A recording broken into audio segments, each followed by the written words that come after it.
Good afternoon. This is Neil with Simpler Futures, Simpler Trading, Simpler Futures. It is Monday the 26th, and the last Monday of this month. But so on a daily time frame, I'm going to start you on this daily time frame for the ES high up here at almost 4,500. But notice since then we've had lower highs on the daily all the way down to and including today. So as of today, the over-under, in order to answer question, hey, are we going to keep with this same program, would have been about 44.08, which was last Friday's high. Today, high was about 44.03. And so that is the high that needs to remain the lowest high as of tomorrow, RTH session. Tomorrow, and it keep doing what it has been doing, and that is one time framing lower, okay? Because you can see if I snap fib from the bottom of the move to the top, you can see the first level to come in here is about 43.50, and then below that is 42.61. That's the 236 and the 382 retrace. Both of those would be bullish retracement levels that could hold and bounce and still keep the overall move together. Those, I know it's understand that it's like 4,500 all the way back to 43.50 is 150 points. I get it, but the reason that that's only a 236 is because the magnitude of the move from the low was so excessive. It was huge, 3,900 by 4,500 or 600 points, right? So let's take that and come over here, look at the volume, and you can see that from the high up here in last week, early last week into late, and then now the beginning of this week we had 44.50, 44.45. These are highs. 44.30, 44.25, 44.08 as we just discussed, and then today 44.03. All those are descending lower highs, keeping with one time framing down, which is very organized and labored and overlapping, i.e. corrective in nature. So it's just a retracement at this point, but it could always turn into something more. But right now it's very choppy, descending valuations. We are marking these values down and accepting the lower valuations. But look, today was just Monday of what is later in the week going to be a busy week. We've got a Fed parade again this week. Well, let's see, some Canadian inflation data tomorrow with U.S. durable goods, and then into Wednesday. Everybody that is somebody gets to speak on Wednesday. ECB's President Lagarde, BOE, BOJ, U.S. FOMC Fed Chair Powell goes again. Then we get some German inflation data Thursday along with Fed Chair Powell again. And then we get into a big one, and that is Friday PCE, the core PCE. That's a big one on Friday. Fed's particularly sensitive to econ releases and data right now, trying to make their way into the next rate decision in July.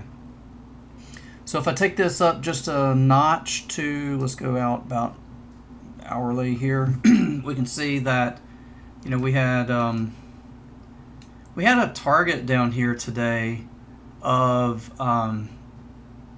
69 in the ES. We had bear target 1 right there at 69.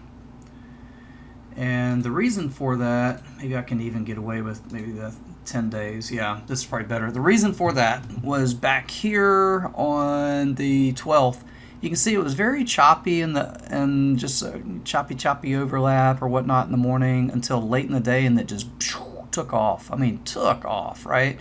Leaving this real thin area back here and leaving a string of singles on the way up. And so where did that start? 69. And so that would be a bearish target for us today. and it took all day. I mean, it was the bell. It was like 2:57, 3 minutes in front of the 3 o'clock central bell, you know, for the price to break and finally make it down there. It was like so slow and choppy or whatever in the early part of the day. But the important part is this. So below that, it looks like the next thing of interest to anything below that, the next thing to test would be this fat sort of spot right in here. We call that about 51 or 2 right in there, which also happens to be that 236 retracement, right? And then anything below that would be into this gap, and it would probably be a little hiccup on the gap mid. We used to talk about that a bunch, but that's a speed bump. Really, it comes in, finds a gap mid, bounces off that, and then makes its way into the gap, like the completion of the gap. So we've had these bearish targets for a while, and finally, I just kept saying last week, I was like, why rehash the same thing again? Let's look at something different, because it's the same story. We're still really looking for the same targets. Well, they're starting to come in now, and so to update would be this. All right, so there was a good target. The next one would be this 50, probably 1, and then the next one below that would be right there at 26.7. So 51 and 27. And yeah, we'll see about that maybe later in the week when we get some more data and reason for price to kind of continue to move around. Like I say, midweek is when things get pretty interesting with the Fed parade. I say Fed, I mean central bank speak, really. It's from all over the world. ECB, BOE, BOJ, US Fed, you name it, it's coming. Canadian, German data, it's all over the place. Then we get into finally Friday with the PCE. And so that's it. That's what we got. But anyway, to keep it down, you got the one-time framing down for now. Today's main kind of over-under, if you will, was probably 84.5. Call it 5 to be 84.5, something like that, 43.85. Above that, and it looks like, it could start to make those 03s up here in jeopardy. 03 is where things change because that ends the one-time framing down. You keep below that, and it was just like today. We kept saying, as long as it stays below 08, now it's 03. And you got a little warning sign here at about 85 that could let you know, we might be trying to, perk up a bit.